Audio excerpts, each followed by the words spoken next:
Can just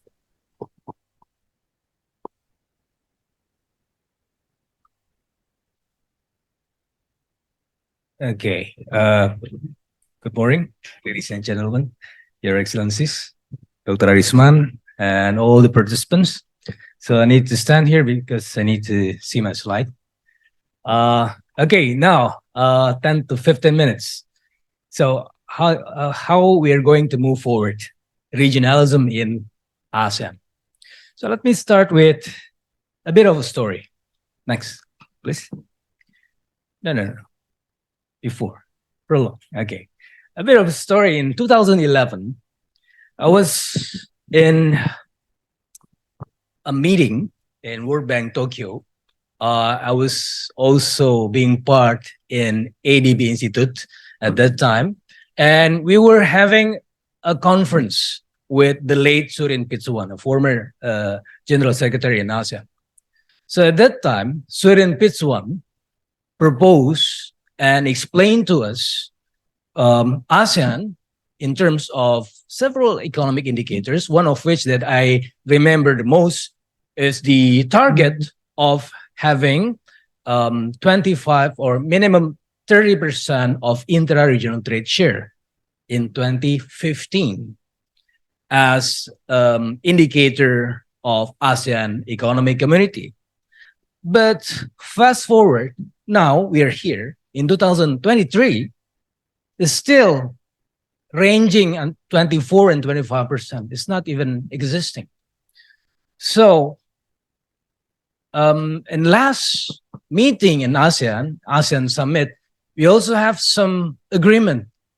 We have three major issues, three pillars. One is how do we recover from the pandemic, and the second about the digital economy, and the third about sustainable economy.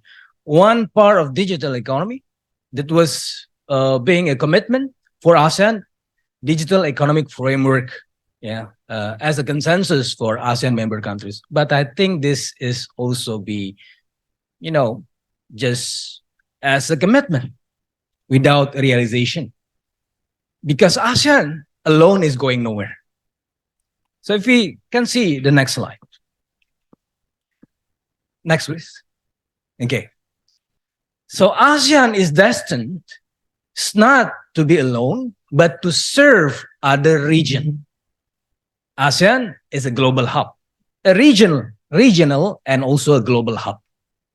So all entangled together. In Hinduism, we know the wife of Pandawa, Draupadi. Draupadi is the wife of 5 Pandava, the wife of 5 noble warriors. Draupadi, the wife, controlling all of his husbands, noble warrior, the god themselves. Draupadi is controlling the gods. ASEAN should be the Draupadi of this region. Because, of course, we are not in power. We are not that good. We are not that rich. But all love ASEAN. Draupadi. 5 Pandavas love Draupadi. So 1 wife, 5 husbands. ASEAN can also serve like that. Because if we can see ASEAN, the intra-regional trade share is 25%. But if you include, for example, China, Japan, and Korea, 60 to 70%. If you include the RCEP, it's even greater. So it is destined to be Draupadi. It is destined to be the place to meet. So it's not ASEAN alone, but because ASEAN alone is going nowhere. Next. So if you can see, all of the mega RTAs all should and can and could include ASEAN, because ASEAN is the center. ASEAN is the epicenter of growth. Of course, we are having troubles of non-tariff barriers, but it's negotiable in the terms of ASEAN Way. We have the so-called ASEAN Way. It's actually a bit abstract, but it is actually the foundation that can actually become a hub of other region, other countries. Next. they say that this is the Asian century. The West, sorry for saying this, the West is not the future. Asia is the future. Because if you see it from the total world output by 2030, is more than 1/3 of total world output coming from only emerging Asia. Not to mention ASEAN and other part of Asian countries. So we are most likely, Asia is most likely dominating the world. Of course, we have the trend of deglobalization coming from the West. Of course, because sorry to say, the West is losing the game. But Asian countries should be not to be, reluctant to have a global integration. Stiglitz once said that, okay, this is the period, post-pandemic is the period of deglobalization. But Asian countries should steer the way towards a more integrated region. Because globalization is the answer of efficiency and resiliency. You cannot actually move away from globalization. It is backward. We need to spur growth, engage together, collaborate. Of course, we have competition here and there, but the thing is, we need to collaborate even more because this will be beneficial not only for Asian countries but also for the Western. Next, please. If we see the global tensions, the friendshoring, the West moving away from the so-called Russian entities. Even China is deemed to be too close with Russia. Okay, so the trade and investment activities moving away from that part. China and also some other friends also moving away from the West. But ASEAN, we can go here and there because all friends of ASEAN, Drupadi, everyone loves Drupadi. So, to make a better world, we need to be having this lowest common denominator. And the place to meet is ASEAN. ASEAN can be there, ASEAN can be here, ASEAN can engage with all parts of the region. We don't have enemies. Of course, we have, conflicts, Myanmar conflicts, but ASEAN, since 1967, is already here, is already actually become a solid entity in terms of political consolidations. But none is having in terms of economic integration. That is why ASEAN doesn't have the money to build the infrastructure. So, this is a bit of mutual relation, mutualism. We need you and you need us. This is the future. Next. So, I might want to refer to one of my book, Trade Strategy in East Asia, From Regionalization to Regionalism. Next. So, a bit of, a brief definition of regionalism versus regionalization. So, I argue that we need to be beyond regionalization because regionalization is only market-driven. We need to be more institutionalized so that we can grow together. Sustainability is coming from institutionalization. ASEAN Secretariat is just a small place in Jakarta. But we can go beyond that. Yeah. One of the most possible and best practices, of course, the EU in terms of institutionalization. But to the other perspective, since ASEAN is also offering you soft and open regionalism, so Drupadi, so EU is having a marriage, a fixed marriage, you cannot have more than one husband. ASEAN can have it. It's okay to have relations with Vietnam, having a relationship with, for example, the US, bilateral trade negotiations. Okay, we don't mind. As long as it can be in the future beneficial for the whole ASEAN, which is actually, empirically speaking, is justified. We can have this bilateral trade and investment negotiation all the way. It's not like the EU. EU is strict. Maybe it's just like a Catholic marriage, right? So you cannot get a divorce. Yeah, if you want to get a divorce, it's so hard. You need to call the Pope, and the Pope is having all kinds of jobs, and your marriage is just the least thing to do. We can see it from Brexit. UK trying to get out from Brexit, from EU is so hard. But we don't have that kind of an issue. It's not even in our mind that we need to break up from ASEAN, because all is fine. We can go there, we can go here, we can go bilateral, we can go having more than one wives, one husband. It's okay, because we are pleased to meet. Regionalization, moving forward to regionalism. Next. Okay, so just a bit of technical part. In my simulation suggests that it is actually is a justification of institutionalization. When we have FTA, trade and investment cooperation, it will give you a net welfare gain bigger and more sustainable for not only for ASEAN region, but for all the counterparties. Next. And one of the most possible way to do it, to engage it, is through production network. Intra-industry trade is one of which. So this is, in my book, I try to simulate China, Japan, and Korea. In terms of the total trade, China, Japan, and Korea, we have different relation with ASEAN. China is more horizontal, while Korea and Japan is more vertical. So it's justified because in terms of horizontal relation means the same quality in stage of production. Vertical means different quality, which is actually, we compare Japan and Korea is already developed. But if you disaggregate the number, next. If you disaggregate the number to parts and components, next, please. Next. Now, okay, this is the parts and components.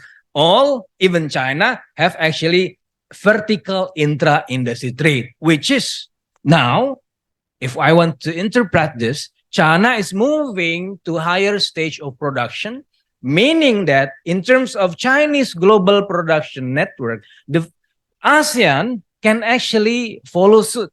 ASEAN can engage more with China because China is now moving to the upper stage of production. So the middle low is ASEAN. So maybe the question is, in that case, ASEAN will be always middle low. Not exactly.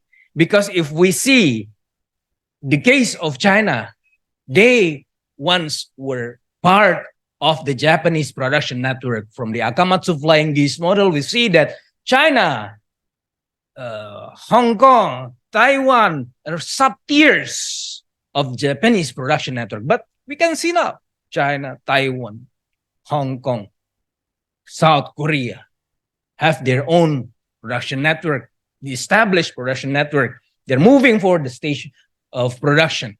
So ASEAN can be also like that if we can actually have the spillover effect, which is justified by these empirical studies. Next. Okay, but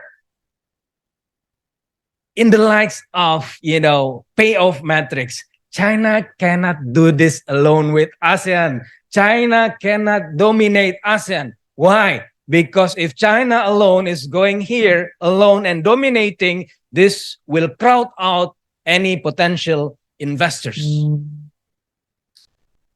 And it's justified qualitatively also. Quantitatively speaking, the net welfare gain by China is only the single entity in ASEAN will give you negative welfare gain because of the shallow discussion, shallow proposal, shallow FTAs. We can see it in the likes of high-speed train, series of discussion, time overrun, cost overrun. Typical Chinese investment. Net welfare gain will be negative. So, We need a balancing structure, not only China. China is okay. We need to also be with the giant. But if the giant is only the one and only dominating ASEAN, this won't be good for the future of ASEAN. We need more than a single giant, more than one husband. Drupadi have 5 Pandavas. Not only Yudhishthira, but also Krishna, Bhima, 5, not 1. Next. So, as the behavior strategy, does Japan also follow here in my simulation suggests that, okay, China is entering ASEAN. Maybe I can also enter ASEAN, but the problem arises, as just I mentioned earlier, that a potential crowding out will be established. So Japan, South Korea, or maybe other countries, maybe we have here Taiwan, Malaysia, Ukraine, all of the EU countries will be quite reluctant to enter because China is quite dominant. Next. So how we can actually ensure that ASEAN can grow together? Next. Okay. For the perspective of Indonesia, as an Indonesian, I'm saying that we are very unfortunate not reaping and not utilizing the great power of the pro-Chinese and also the East Asian production network. We are lagging behind Indonesia. If I also add Vietnam there, Vietnam is also ahead. So Indonesia is just becoming a market, not a base of production. A market, a big market, yes, but we don't have any, capabilities in utilizing or participating in the great power of production network. Next. So how we can utilize that? Yeah, of course, we need to be more open, not banning. We ban. Indonesians like to ban and over-regulate things. That is not the way. So sometimes we also close the economy. No imports. That is also bad. Opening up. And we also need to increase the capacity of the labor.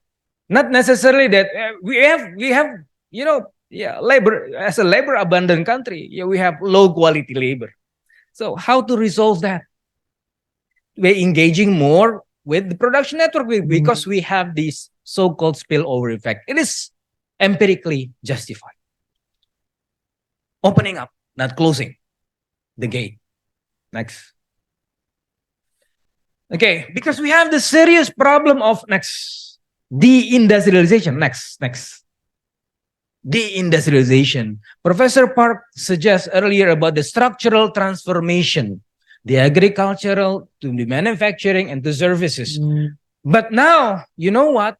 In Indonesia, the contribution of the manufacturing sector to the GDP is only 18 to 19%. In the early 2000, we have 29%. So deindustrialization. According to Roderick, this is a premature deindustrialization. If you're premature, you need to be, treated as a premature baby. You cannot be, in outside world because you're still premature. We need a special treatment in order to have the good, healthy baby. So how we do that? Again, industrialization, downstreaming strategy, increasing human capacity, utilizing the technology. That is the way to do it. We need to embrace more with the investment, not to ban, not to constrain the investment, opening up, because we need also the money. ASEAN, in terms of ASEAN, we need also the money. We need the infrastructure. You need us also to be relevant, to stay relevant. But ASEAN also needs the money for the future. Okay, thank you very much. Thank you, Dr. Fitra. I think I only give one opportunity due to the limit of time. If you have a question for Dr. Park and Dr. Fitra, please. Oh yeah, Prof. Raldi.